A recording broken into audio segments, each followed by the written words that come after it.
The location of the site is actually quite incredible because it has a short walk to Pilot Bay in the inner harbour, and then an equally short walk to the east coast and the main Mount Maunganui beach.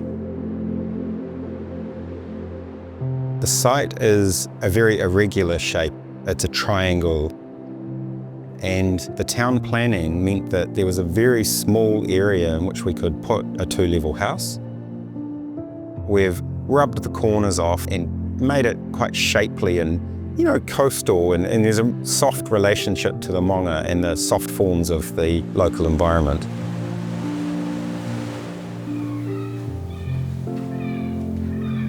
Approaching the building, the white curved brick creates an overlap that you slip under to the front door. And upon entering, you enter a double height stair space, which is made of black steel relating to the exterior detailing, which glides up to the upper level in a sculptural way.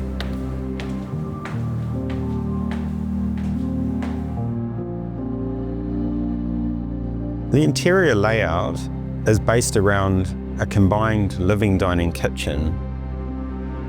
The timbers that we've used, which are milled from the owner's farm, we've put that to use in the interior in bench tops, floors, wall claddings, which is brought together under a dramatic skylight which sits like an oculus over top of these spaces. And it also reflects the shape and form of the omnipresent Maunga.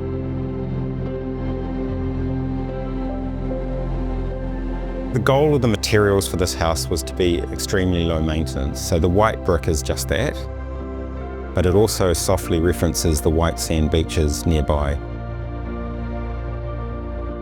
The black timber and the black steel is really just about a striking contrast with the white brick. We've pulled the bricks apart as a screen, and this allows air to flow and amazing dynamic light to punctuate the centre of the house, kind of like the lungs of the house.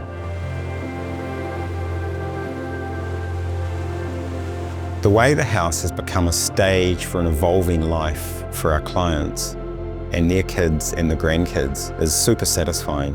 It fits them like a glove. And as the family's life evolves, the house accommodates beautifully for that.